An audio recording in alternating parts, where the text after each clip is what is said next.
Okay.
Tell me your viewpoint on this. 52 years I used to settle. What's your viewpoint on this? I don't know. I'm just here to find out whether it goes happen and thinking about it. Hi. I saw you watching it. I couldn't get to you in time. Whew. Well, I intended these people were for this. I did. Who's it for? There's a ball game. Oh, you talking about the cars out here? When I saw those buses up there, I was wondering what they had going on. Oh, I thought it was too. I thought it They're all in that bus, or-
This link, is it on? Oh wait, never mind. I shouldn't have asked. I should have just waited. Hi, and Nikki. waited. How are you? How are you? Never mind. Got it. Thank you.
Hi, good evening. Thank you all for coming. It's great to see so many of you out tonight. It's good to see a nice crowd like that, so we appreciate that. My name is Bob Humble. I'm the superintendent, and I would like to introduce some of the staff members that are here. That some will be speaking, some won't be, but we've got Mike Watkins, our treasurer. Brooke Gessler, she is our curriculum director. Chris Barr is our special ed director. Tiffany Rank is our communications director. And then we've got Jason, what's your last name? Oh, McLean, that's right. Just giving you a joke. So Jason McLean is our business manager. So we appreciate everyone for coming out tonight. So the purpose of tonight's meeting is to go over the rough plan that we have for reconfiguring the district and for preschool as well. So the way we're gonna operate it tonight is we're gonna do the presentation, and to respect everyone's time, we'll take questions until 8 o'clock, and then at 8 o'clock we'll cut off the public questions, but we will stay up front for anyone that wants to come up and talk to us for as long as you want to talk to us. So that will give everyone plenty of time on that, but and we can kind of respect everybody's time and at least end the presentation part at 8 o'clock. It's also being live streamed, and there'll be a link on our website tomorrow or later on this evening that you could go back, and if someone missed it and wants to come back and watch it later. I want to thank our high school student production services from Sydney High School that's here working with us tonight, doing that for us. Thank you very much. Let's give these guys a round of applause. We appreciate that. They did a great job on this afternoon's presentation. Tonight's going to be a little different. It's going to be hopefully a little better, where we learned some things from this afternoon that we hopefully will do better tonight. So at this point, I'm going to turn this over to Mike Watkins, our treasurer, and he's going to talk to you some. Okay. Thank you, Bob. And we've gone to the goal. Okay. And as Bob said, thank you all for coming out and spending a little time, a little bit of your evening with us. We appreciate the enthusiasm and the interest you have in the education and the school district and what we're doing.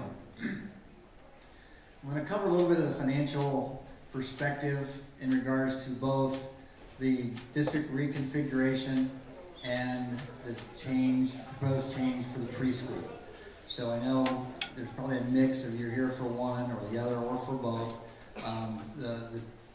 The meat of the preschool information will come a little bit later, but I think it's important for you to get some historical background on the financial situation of the district and why the idea of the reconfiguration has not been just all of a sudden.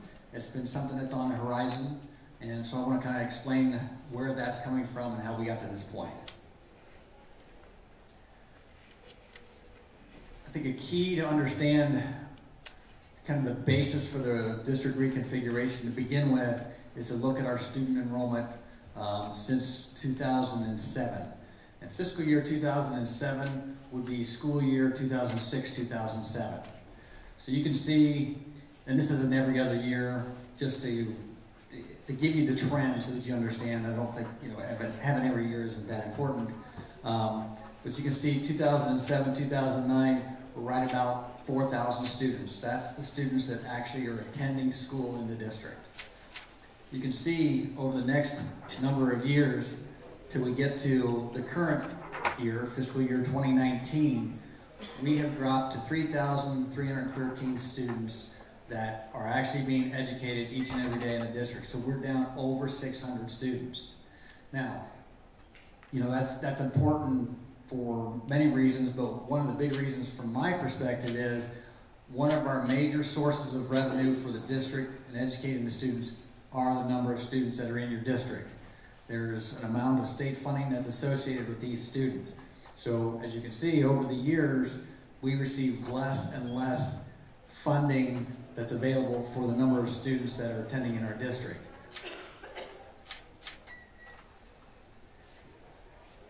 Okay, and so here's some summary information that I want to share with our 5-year forecast. We're not going to get really in the weeds with a lot of detail, but I think it's important that you have a high level of understanding of what the 5-year forecast says about our district and what makes this important in our consideration for the district reconfiguration. The red line, we start with the green line. The green line is the district revenues. And this information is from fiscal year 16 through fiscal year 2023. So the first 3 years of this information are all actual historical information to see what we've done during those 3 years. Fiscal year 19 through 23 is the projected expectation of our revenues based on the information we have currently. So the green line are revenues, and as you can see, it is flat. And there's a couple reasons for that. One, as we've just discussed, is our declining enrollment for which we receive funding.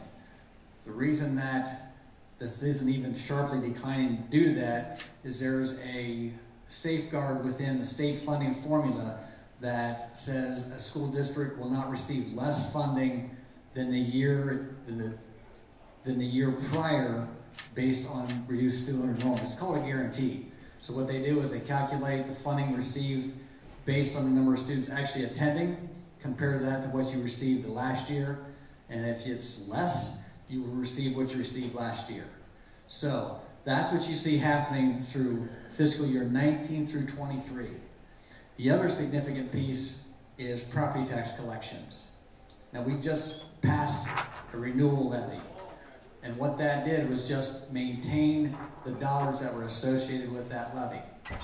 So we have not had any significant increase in property tax revenue for some time. We haven't asked for any new money for 10 years now.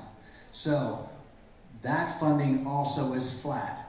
You may see some projects going around the city where some industries are building on and doing some things of that nature. But what you're going to find is those projects have abatements associated with them. So the funding that's associated with that we would typically receive, we won't see that for 10 years. So that's well beyond what the forecast is showing at this point. The red line are the district expenses. Now, unfortunately, they don't move like your revenues do. You will see a gradual increase in expenses over time, just like you do, for each of your households. So, at the alignment where they cross, the expenses become more each year than the revenues we have coming in. Now, the thing that we have had going on for us for some time now is we've built up cash in our checking account, if you will. That's the blue bar graph. So in fiscal year 16, we had about $20 million in our checking account. But over time, as our revenue expenses change, that begins to decrease till you see in fiscal year 2022, it actually becomes negative. Well, you can't really have a negative balance in your checking account.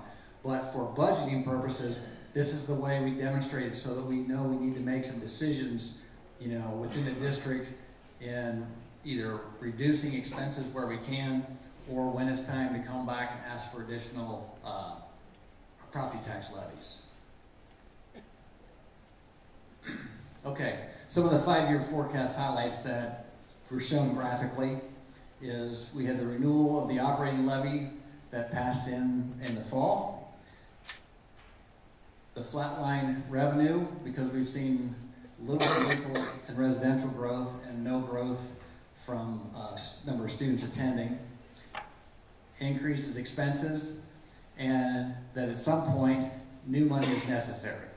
As I've looked at this and I've studied it, we cannot make enough changes within the district, even including this reconfiguration and other things that we're talking about, to make up the difference that we see clear at the far end of the 5-year forecast. So at some point, we will need to come back and ask the voters for additional funds.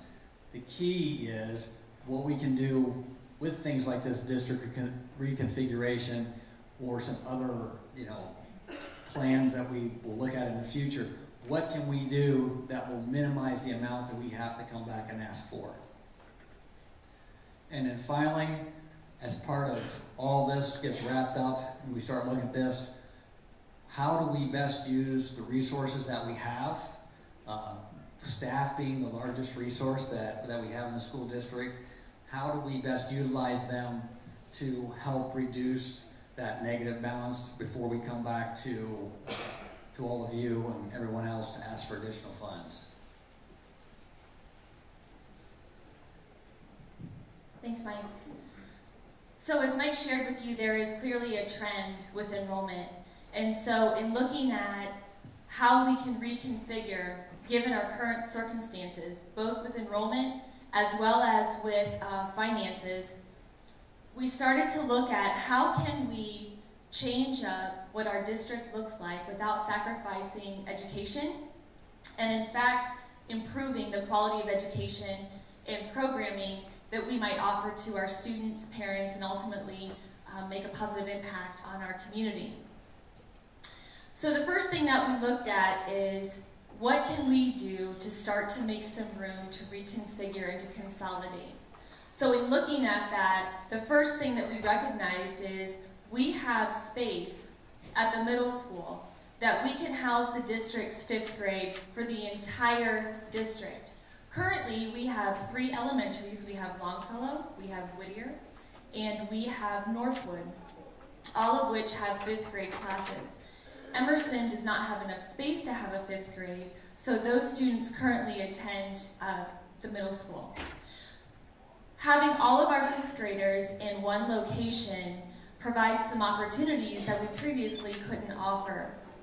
One of those that we recognized was now we can offer all of the district's 5th grades equitable access to band, choir, or orchestra. And again, this is something that previously we couldn't do, currently we aren't doing, but in the future, we can. Finally, we recognize that at Northwood, currently we have modular units. And those pose a safety risk for our kids and for our staff because they're isolated. By getting rid of those, we move all of our staff and our students under one roof. And that provides safety for our kids, and again, it's less isolated. So the next thing that we looked at, having proposed to move 5th grade to the middle school. Brooke, can I jump in for just a second? Absolutely. Only because we got a question on this afternoon about the 5th grade and the middle school. We had a question about, are we jam-packing 4 grades in the building that's supposed to only be for 3? Well, if we were back up to 4,000 kids, we might be, but even so, the building was designed for somewhere between 1,000 to 1,200 kids, and we only have about 750 kids in there right now. So we have plenty of space for the 5th graders. No one's going to be jam-packed on anything. Thank you. So with the 5th grade move to the middle school, then it becomes, again, keeping in mind the quality of education, improving programs in our district, and from a curriculum standpoint, this is what has me the most excited, because we are able now to make 2 of our buildings. Keep in mind, we have 4 elementaries. We have teachers, we have resources, we have materials, now divided among 4. With this proposal, now we can have K2 in 2 locations, thus consolidating our resources, our people, and our materials. That would leave Northwood as a 3 and 4 building. This, again, is exciting to me because now we have all of our 3rd and 4th in one building.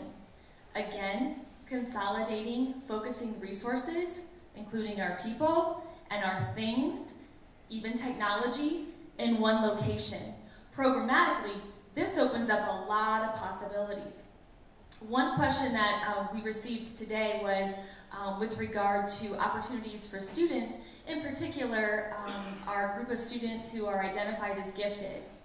When you think about it, we are now able to consolidate and focus opportunities, enrichment opportunities, on a greater scale with this model, because I'm not having to worry about people and programs and how is that going to look, because financially, what do we have, how many kids here, how many kids there. So by doing that, we can build and create better, stronger programs K4. So that leaves Whittier, which is the smallest building in our district, and with what we're projecting for preschool, while still allowing opportunities for expansion in that area, that becomes the preschool again, all of our teachers, resources, in one location, in one building. So these are some of the initial benefits that we recognize, that we foresee, and I'm sure that there are more that once upon board approval or pending board approval, we're able to move into action, that once we live a reconfiguration, I think there's more that we will recognize that we don't know yet.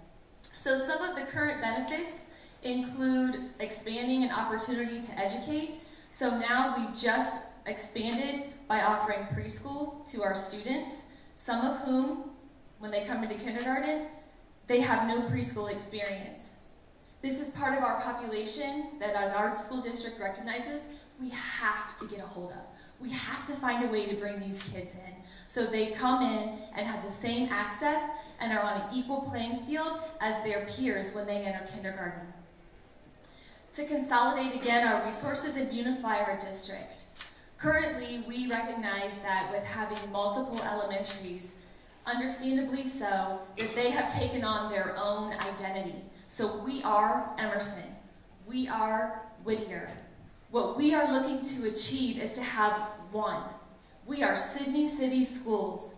And while our kids may attend Emerson for K2, or Longfellow for K2, or Northwood for 3-4, we are Sydney City Schools.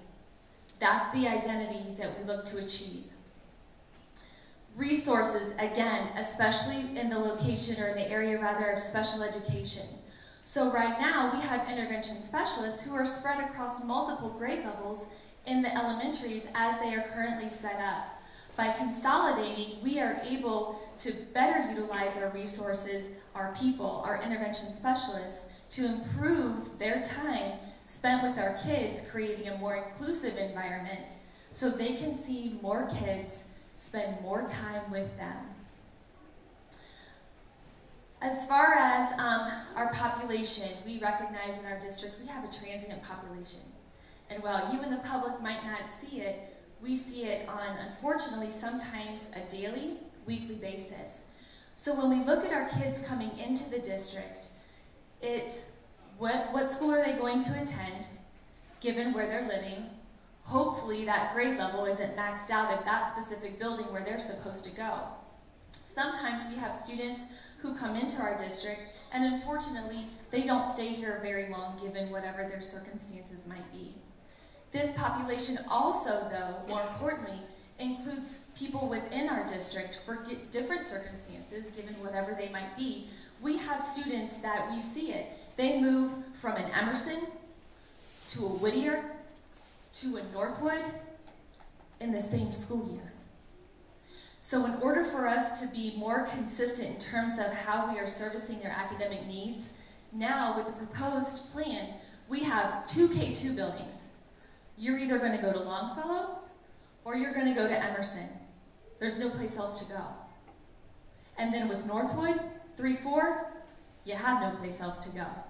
So this is going to help improve the quality of services and make sure that we don't skip a beat with our kids' education, because that's what we're here for.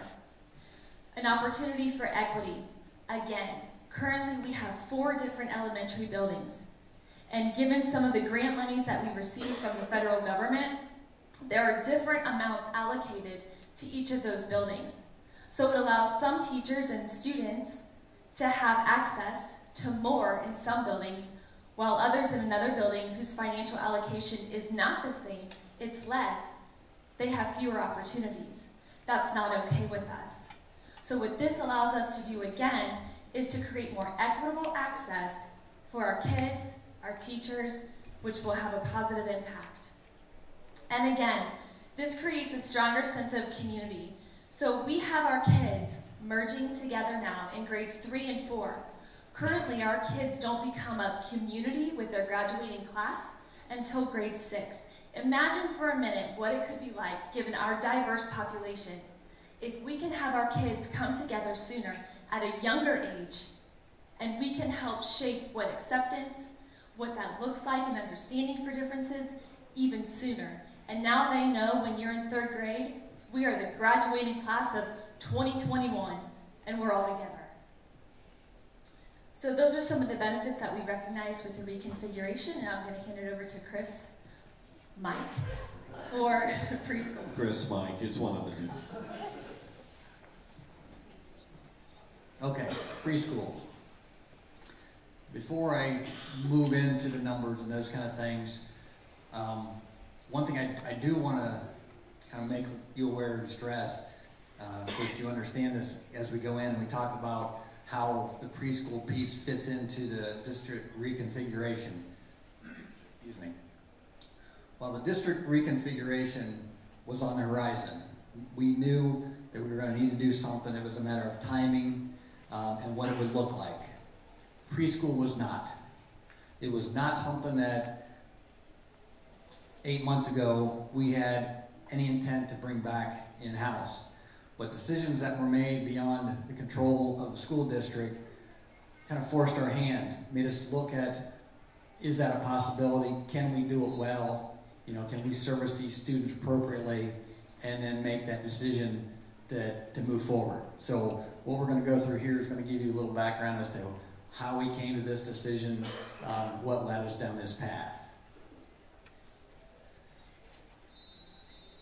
It is a federal and state requirement that each public school district service the needs of their preschool students with disabilities.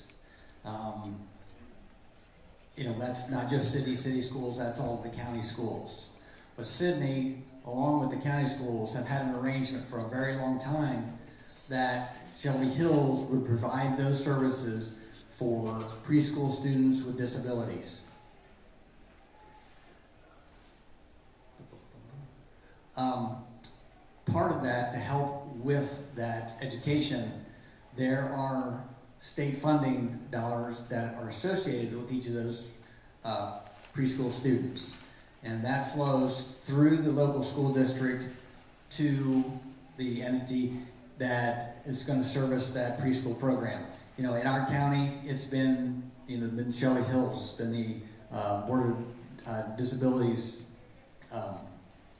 that whole program. In some counties, it's their educational service centers. So, you know, while ours is similar to others, it's different in who is servicing it for the local district.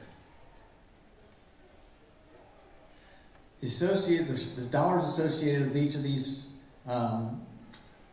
preschool students, and this is only for the preschool students that have disabilities, those that are on IEPs. There's a base funding amount of $4,000 per student. And then depending on what their particular disability is, there's what's known as category funding. And it has a different ratio that is used based on that disability, and additional funding is then provided for each of those students. That all still flows through the local school district, and is in our case passed along to the Shelby Hills program each year. Over the past 6 years, that particular dollar amount, as you can see, has been just over $500,000 a year. We have additionally had an outside arrangement beyond that state funding. And so each year we would meet with the Shelby Hills staff, discuss what the next year's student population may look like, what resources were going to be needed, and if they needed an additional teacher or an additional aide for their program, then Sidney and all the other county schools that have students go there, we had all agreed that we would share in that additional cost. So for city schools, that's always been, we've always had the larger share of that. We have the most students, specialized students with disabilities in that program. So for us, that additional cost each year over the last 6 years has been just under $81,000 a year additional. Here's the breakdown. Sometimes, I don't know if you're like me, a little visual helps. You know, you get the numbers there, but so what you can see, this is from 2013 through 2018. So the very top line are the state dollars that are associated with those preschool special ed students. And so you can follow the numbers out. You don't need me to read those for you. Then the second line is the additional amount that Sydney City Schools has contributed to that program during those same years. So you can see through 2013 through 2018, it has been nearly $600,000 each year for all of those years. Okay, so what happened? Late winter, early spring, we had a meeting with the Shelby Hill staff where they had informed us that their transportation funding that they had been receiving was being cut, significantly cut. And that is something we completely understand. We've seen that in a number of programs over the years for us locally too. It just happens. So, but it was a significant enough cut that they were no longer going to be able to transport those students that had that written into their IEPs. And that was going to have to fall back to the public school district. So at least, it gave us enough time to start planning for that. And, while, you're not looking for anything, you're not willing to really be happy about any additional expense, it was a manageable expense. For us, it added about $12,500 per year to our transportation budget. Now the big piece. The piece that really was the catalyst for the district to sit down, take a good hard look at bringing that preschool program back in-house. Historically, the Shelby Hills program to run the run the preschool program had received, and it had built up over years, 40% of the Shelby County Board of Developmental Disabilities, their levy, and had been using up to 40% of their funds for that program. At the end of last school year, when we had our meeting with the staff to discuss what this year would look like, we were informed that their board had made a conscious decision that they could no longer support that funding and that they would only contribute 20% of those levy funds to the program. And so the staff then had to determine how they were going to make up for that other 20%. Well, the plan was that they would just invoice out that above the state funding agreement to all the districts that use that program. Well, obviously, as we talked before, we're going to see the lion's share of that. The one thing that they did agree to do, because for Sydney, as you'll see in another slide here, in our conversation, that new amount was going to be $500,000. That's a big chunk, that's a big jump.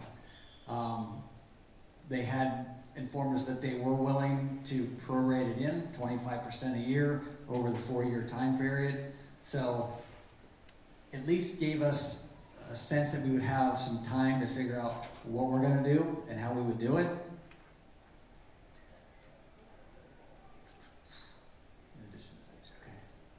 Yeah, that pretty much covers that piece. We'll keep going on here. We'll show you what this new funding looks like. So this is fiscal year 19 through 22. So I know for sure that this year's state funding is $527,000. Based on the latest student numbers that Shelby Hills has, the prorated amount for Sydney for this school year is $108,000. So what we're talking about is from just Sydney to operate the preschool program this year, they need $635,000 from us. That means state funding and it's the additional amount above that. As you go forward, you can see how it really ramps up till in 4 years, it's almost $1 million that are funds, either our state share flowing through them or what they're asking for us to do from a local standpoint to additionally fund that. That's not a number that I'm comfortable with saying, sure, we'll just send that to you. You know, it's it is my responsibility to make sure that we are good stewards of the money you give us. And so we had to take a look, you know, is this something that makes sense for us to do in-house? So here's the things that we considered. In the first column is, what if we do nothing and we leave the preschool program with Shelby Hills? What we see is that in our forecast, we have a negative fund balance in year 4 because we've added in those expenses each and every year. If we leave the preschool program there, we know that we have to address the situation of our declining fund balance anyway. That was on the horizon, we discussed that. So what does that mean to us? So what do we have to do here to make adjustments to accommodate that number? And also our declining enrollment. And our declining enrollment, correct. So the two things, the financial direction of the district and that we have 600 plus less students in the district. We leave the preschool program there. We send $500,000 to Shelby Hills.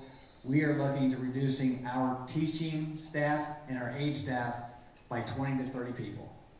We are going to have to cut that many people to start making a dent. That doesn't make up for the deficit, but we know that's what we got to do based on the numbers that we have.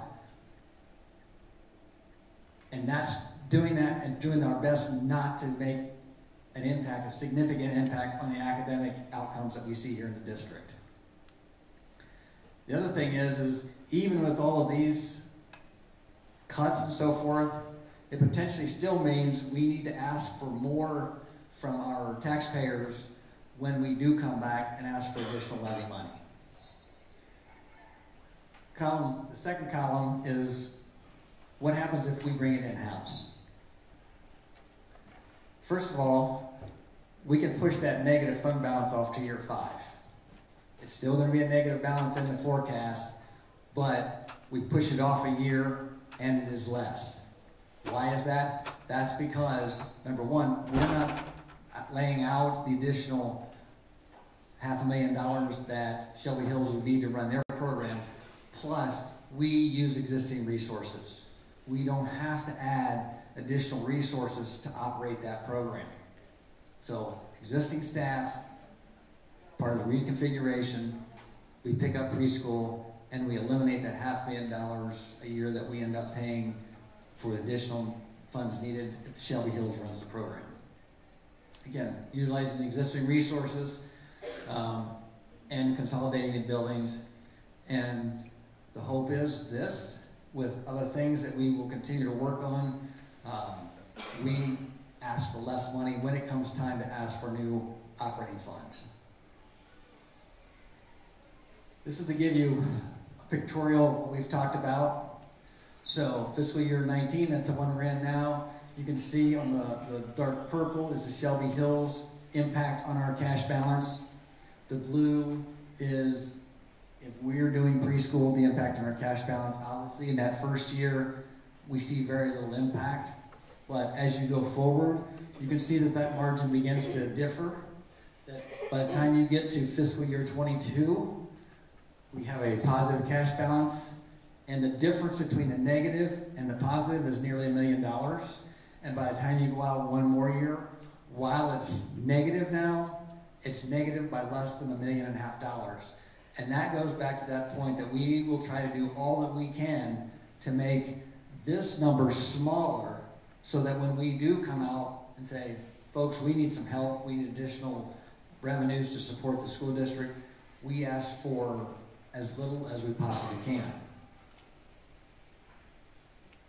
Okay, Chris. All right. So I'm going to talk to you quickly about what preschool might look like in city schools. So currently, with our reduction in enrollment, we have at least 11 teachers that could be in our preschool program, along with 11 aides that would be in our program. Numbers-wise, in classrooms would range from 6 to 8 students on IEPs, with 8 to 10 typical students or students that aren't on an IEP. we do realize and we recognize the fact that we will need some staff. We do not have enough occupational therapists in the district. We do not have enough physical therapists in the district, and we don't have enough speech therapists in the district. And we might have to add maybe an intervention specialist or two. And if you don't know what that is, it's a special education teacher to service those students. So we do recognize that, but it would still save the district what Mike had already gone through. Chris, like the OTPTs, we're contracted for those services now, so it would be a contract. We would to do that without actually adding a staff to our payroll. It would be a contractor staff or contracted service. You got to hold it. All right, sorry. Is that better? I apologize. We would run an AM and a PM session through our preschool, just like most preschools throughout the city would do. All right, so what are the benefits for our preschool age students? Well, first and foremost, we have numerous students that are showing up to kindergarten that are not ready for kindergarten. Kindergarten screenings don't go well. They are starting behind the 8 ball. This gives us the opportunity to open up more avenues for students to attend preschool within our school system. We can start wraparound services with students, start identifying needs of students. Services like Big Brothers, Big Sisters, Family and Children First,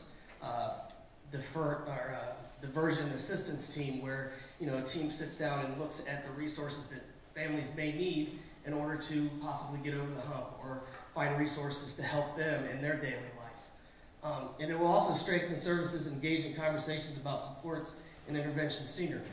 That, to me, is just building relationships. We would have the opportunity in our district now to have a student in our district prior to kindergarten for 2 to 3 years. Building a relationship and getting to know those students' strengths, weaknesses, what their needs are, going into kindergarten. And then the collaboration that our staff has, within the district would then help propel them through kindergarten, 1st, 2nd grade, all the way up to 3rd grade reading guarantee that students now have to pass in order to move on to 4th grade. Overall for our district, obviously I just said it's going to expand our preschool opportunity. It's also going to start an educational foundation earlier and stronger.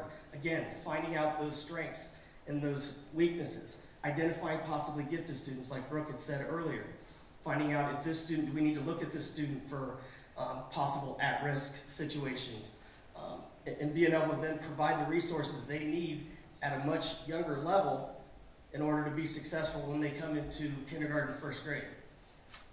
Establish a greater continuum of educational services for all of our students. Our goal is to get as many students that aren't attending preschool now attending preschool. Whittier is a very centrally located area in Sydney. Getting people there may not be as difficult. And then opportunities to be proactive instead of reactive. One of our biggest problems is when students come into kindergarten, we're very reactive in how we're going to then support them. If we have them for 2 to 3 years prior to kindergarten, we have more of an opportunity to be proactive in the services that we can provide to them going into kindergarten. So it just makes the transition from kindergarten to 1st, 2nd grade so much smoother within our district.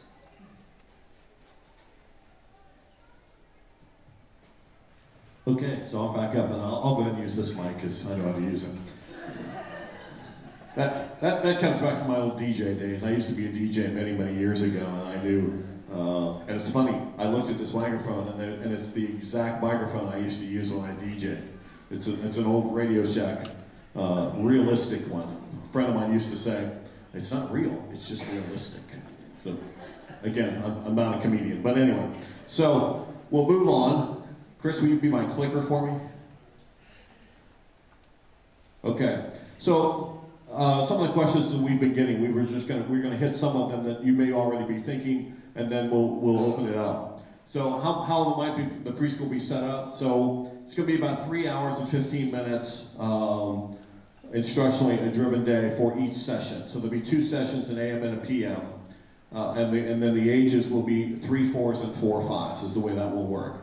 We'll have 11 classrooms with each morning and afternoon session. We also think that we can open up, with us having preschool, we can open up more, and depending upon the model that we run, whether it's a special ed model or a gen ed model, those are the two different kinds of models that there are. We can probably open it up to more kids in the district, so we hope we can serve more students. That's one of our goals. Quick thing I learned last night was that there's a district in the county that if you attend their if you're living outside the district but you attend their preschool, when you're out of preschool, if you decide to keep your student in that district as an open enrolled district, as an open enrolled student, they will refund all of the money back to you that you paid for your preschool kid going to that particular district. And the reason why they do that is because if a student has been there 2 or 3 years in preschool and then they stay for open enrollment for 2 or 3 years, less chance they'll have made so many friends, less chance they'll want to go back to the district that they live in, meaning our district, and each one of those kids takes $6,000 away from our school district and gives them $6,000. So we are also hoping that a byproduct from this is we'll have more kids coming to our preschool, and then they will stay here and not be going to some of the other county schools. We're hoping that that wasn't something that was driving this at all, but we're hoping that that's a byproduct from it. And again, each one of those classrooms are going to have a teacher and an aide, so there's going to be up to 16 kids in the class, and there'll be 6 to 8 of them with IEPs, and then 8 to 10 of what we call typical regular ed students. Up to is the key. I guess I need to click myself, I don't know. So up to is the key because the needs change throughout the year. What happens is when a student turns 3 and they're designated a need for special ed services, we have to start serving them then. Whenever they turn 3. So obviously that changes throughout the year. So that's why it's gonna vary. All right. So I'll have kids who'll be at various elementary schools. How am I going to be able to get them there? So like we do currently with high school and middle school, we have staggered times, just a bit enough to where if a parent has to drop off a student at the middle school and they can come over and drop off at the high school, we're going to have those same staggered times to be able to, for parents to be able to do that. So we're going to work it out to where you'll be able to get to the school that you need to get to be able to get there. And then once we don't know exactly what those times are going to be yet, because once the board approves the plan, then we'll sit down and work out all those little details. But we know we're going to be able to do it. Next. So what's transportation going to look like? It's going to be, as it is right now, if you live more than 2 miles away from your school, transportation is still going to happen. If you live within 2 miles, then we're looking at some models that we're trying to figure out if there's a way that we can continue to help out some folks on there, but we haven't quite been able to work all that out yet, just because, again, until we've had board approval, we haven't really got down into those weeds yet. But the original transportation, the 2 mile radius, you're still going to get transportation. Next. So we talked about this earlier. Where are we getting the staff? So with the reconfiguration, because we have grade levels in all the different buildings that have, some has this many kids in the class, some has this many kids in the class, and because the resources are so spread out, when we talked about the need for trying to find a way to save some money, we knew that this reconfiguration was going to have to come so we can consolidate resources. So instead of us having to cut 11 teachers, 11 aides, and maybe a couple other people, we're going to use those people to staff our preschool. At the same token, that $500,000 that Shelby Hills is already getting, and the $500,000 additional we would have to pay them, all of that will come back. We already have this staff in place. So we're going to save quite a bit of money by able to do this simply because we're going to be able to utilize most of the staff that we're going to need we already have in-house. I know that's kind of confusing. I've had that question a couple times, like, well, how can you be saving money if you're bringing in more kids? It's because we're going to utilize our teachers better by the reconfiguration. I didn't really look at the slide to make sure I had it all. Okay. And so the staff that we have, they're all qualified. A couple of things that I've heard out there is that, well, the Shelby Hills are all specially trained. Well, they're no more specially trained than our folks. Our folks are all trained the same way. They have the same licensure that our teachers have. So, and I see someone shaking their head saying, no, they don't, and I'm going to disagree with you because they do. Because you have to have pre-K certification, and in some cases you have to have pre-K intervention specialist certification, and many of our staff do already. And so we're going to be able to utilize those folks to do that. So our teachers are just as trained as their teachers are. And then with our existing K-12 positions, we'll continue to work and meet with their professional learning needs as well. Next. Okay, so I'm going to open it up for questions here in just a second. But if for some reason you leave and or for those that are watching this live streaming, you can send questions to questions@sydneycityschools.org, and we'll be happy to answer those. We'll get back to them as soon as we can. I can tell you today that after the afternoon session, for about 2 hours, that's all I did was just answer questions that people had emailed. So it was actually kind of neat that many of those people had watched it on the live stream, so we appreciate that. One thing that I want to impress upon everybody is everybody in this room, for most people, most likely everyone in this room, there's the two most important things in your lives are your kids and your money. And you've entrusted us with both of those things. And I can tell you that it will be my duty and goal to make sure that we take care of those things for you. So, okay, we are going to open it up for questions. And so Tiffany, if you'll just put your hand up, Tiffany will come around or Brooke will come around. And one of us will try to answer whatever question that you have. So we're going to take questions until 8, and then at 8 o'clock we'll shut it down, and then anyone who still wants to come up and talk to us will be here for as long as you want. I'm coming. I'll run in heels if I have to. No, that's funny. Tiffany, do we have a question down here, or can we go ahead and field this question back here? Yeah, she has 2 questions, but I'm going to start with the first one, which is, what is this going to do to the elementary class sizes? So the class sizes are going to be somewhere between, we looked at it, and none of the elementary class sizes are going to go above 25, which is fairly standard and normal for most school districts. And for middle school, I think that, it was 24 to 25, and then middle school, they would be, what, Brooke, do you remember what that was? Yeah, so when we looked at that, we looked at K4. K4. So, right. So our class sizes probably won't exceed, and again, you have to keep in mind that this depends on move-ins, move-outs, so there's fluctuation in there. But for the most part, our goal, given on current enrollment projections, is that we're able to keep K1 no more than 25, no more than, and then for our grades beyond that, 2-4, no more than 26. And I can tell you right now that my wife has 27 in her classroom right now.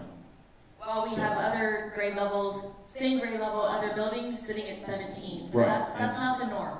Right. And so that's the point of trying to reconfigure and even out those numbers more. Would you like the second question? Oh, sure. She just wanted to address the failing this.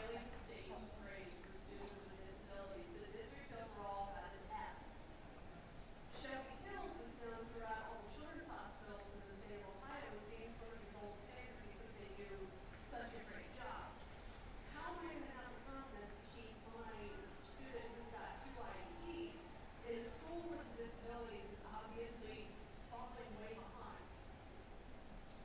So I can tell you that the way Shelby Hills is rated and the way we're rated are completely different animals. So the question was, Shelby Hills has a reputation at this point of being a gold standard for students with disabilities. And we currently have an F on our report card for students with disabilities. And I'm not going to skirt that issue. I can tell you that one of the things, the whole part of the reconfiguration was to hopefully address many of those issues by, again, consolidating resources together. But the other thing I want to point out is that Shelby Hills is reputation is based upon a completely different set of standards than the way the state rates us. And if you look across the state, there are very few districts that actually are doing well in that particular grade because of the way that the whole testing and the report card system is set up. I'm not making excuses at all. We know we need to do better. We know that. This is actually going to help us do that. And if we could get our kids in here knowing what their deficiencies are sooner, we will be able to do a better job with our special education students K-12. Brooke, you got a question? Yes. Don't be shy. She's got the mic. She's good. Okay, so I was told that if a child is on an IEP, that they would be required to go to the Sydney City Schools by law. And I was just wondering if that was true or false. Like, can they get open enrollment to another school? So this is the way it works for preschool students on an IEP. The funding for that student, by law, goes to the school district of residence. That funding does not follow the student like a K-12 student would. Remember I said earlier, if a student open enrolls out of the district, the $6,000 follows them. That does not happen with preschool students. So if another school wants to take that preschool student, they can do that, but they'll get no funding that follows that kid. That money will stay in the school district. So most school districts, if not all of them, just don't take what we would call open enrolled preschool students.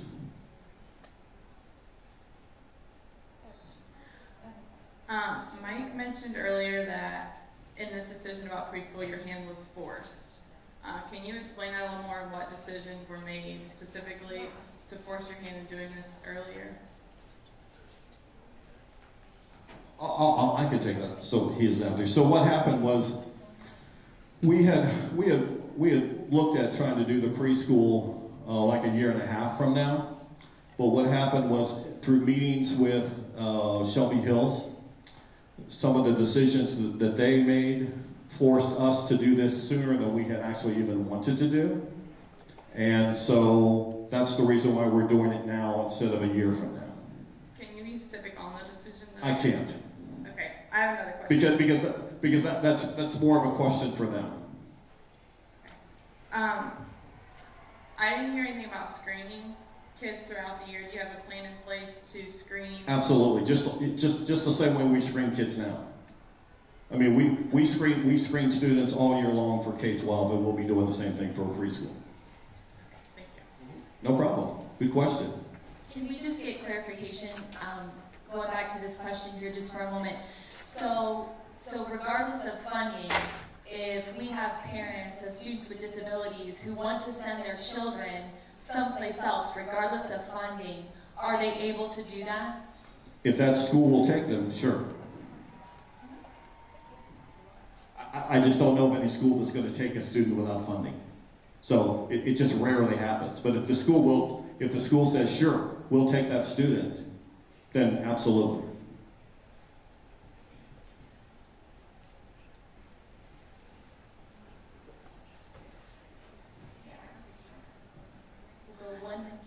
So I have a question.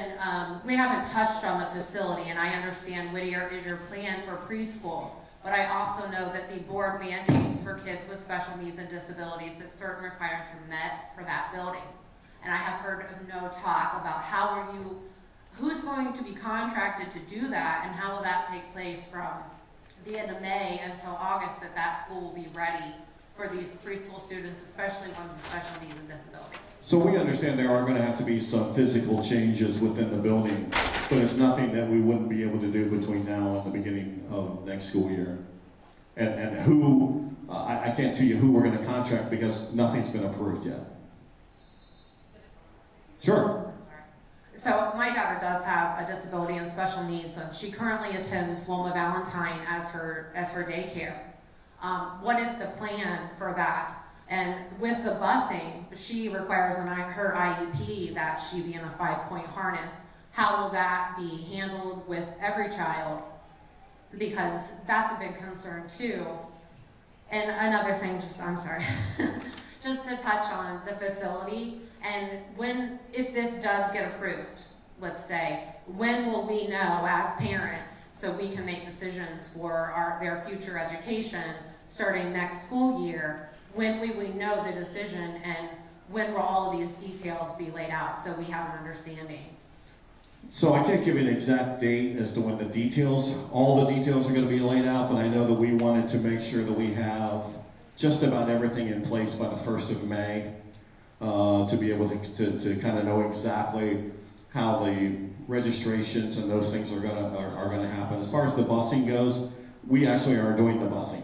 We're the ones that are having to pay for busing right now. So we already transport kids that need harnesses and those kinds of things. So it's nothing that we haven't done already and will continue to do.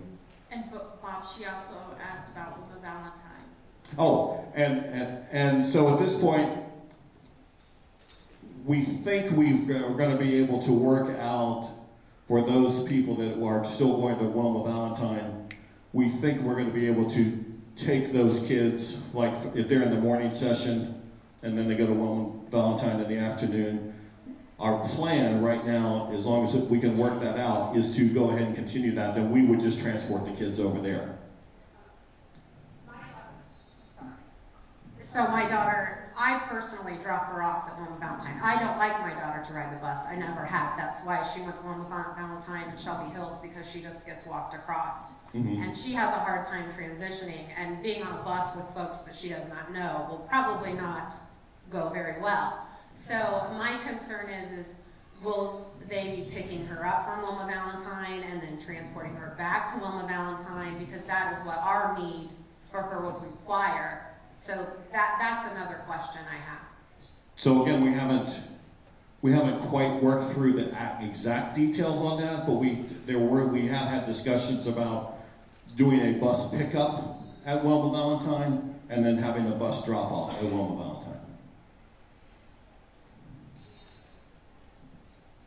Okay, every teacher at Shelby Hills is required to be an intervention specialist. So these children receive 40 hours every month with an intervention specialist. How many hours will they get with your model, with an intervention specialist? So depending upon the model, the Gen Ed model allows you to have up to 6 students with IEPs and have a Gen Ed teacher, and then have a special ed intervention specialist that services them throughout the day and throughout that. And then the special ed model, which is the one that Shelby Hills currently uses, yes, all of those teachers are certified intervention specialist preschool teachers. And so those teachers are in there with them all day anyway. So they get the certain number of hours.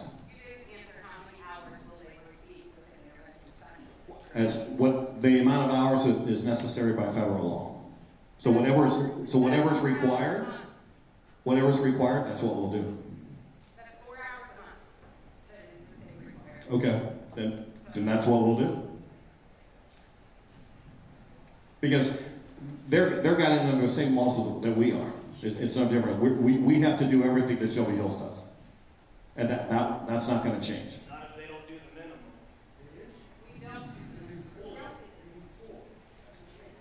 Okay, I don't know exactly just yet because we haven't got to those details, but I can tell you that we're going to do at least the minimum, because that's what we're going to have to do. We haven't completely ironed out all of the details on which model we're going to be using. We think we're probably going to have a hybrid model where some classrooms will be a gen ed model and some classrooms will be special ed model. And I just wanted to make a statement to clarify the monies that came from the state, that $500 original $1,000. The money that comes to Shelby Hills came directly from the state. It did not come with a check from Sydney City Schools. I know you show it that way, but I want to clarify for the people to realize we were not sending you a bill in the mail for that amount of money. No, you're right, but you also got to understand how the funding works, because I see it every month when our funding comes in from the state. That $500,000 for the full year comes into my account, and it turns around and is withdrawn back out and then given to Shelby Hills for their program. So yes, it does flow through us. But by the state, so it's not really out of your tax, part of your budget. It is coming additional from the state. I just want that clear because the community thinks we're paying $500,000 plus another $500,000 we're billing you. I just want to clarify that that original $500,000 is for those children, the number of children that we're receiving. That is absolutely correct. We have additionally though been paying on top of that. Yes, you have. So the change is with that additional $500,000 that it's going to be, that makes it unreasonable for us to be able to continue the program as it exists. I appreciate that. And we would be able to keep that $500,000 that is now going out to fund the program within house and then accommodate whatever is necessary. And I understand that. I just want to clarify. Right. And the only reason our bills are going up is because we lost our personal income tangible tax. Yeah, we did too. And that's why that happened. Right, we lost it too. I just want the community to understand that. No, absolutely. And my second question. Go ahead, sure. Preschool. Are you saying you're offering free preschool to all the children in Sydney City School District now? No. It would operate very similar. It would operate very similar to what Shelby Hills is currently doing, where typical kids would pay tuition based upon their income level. So it would be very similar to what they're doing right now.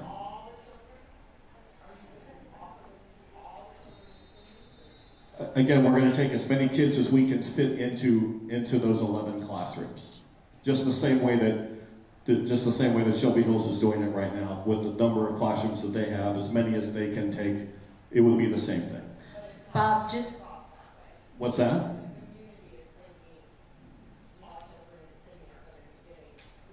Oh, okay.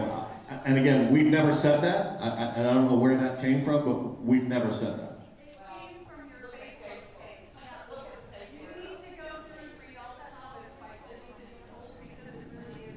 So, offering preschool and having preschool to every student, I'd have to see the wording on the page but maybe that's something we need to clean up. Okay, well thank you. I appreciate you pointing that out to us.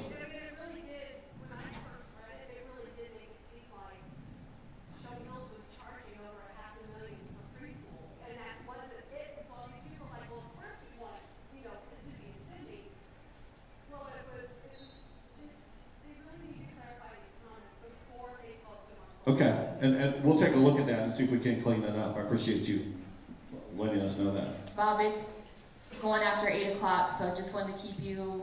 Okay, yeah, so to be respectful of everyone's time, we're going to stop the public questions right now, but if anyone wants to come down and talk to any of us, we'll be here for as long as you'd like. Thank you all so much for coming. We greatly appreciate it. Thank you. Good to see you.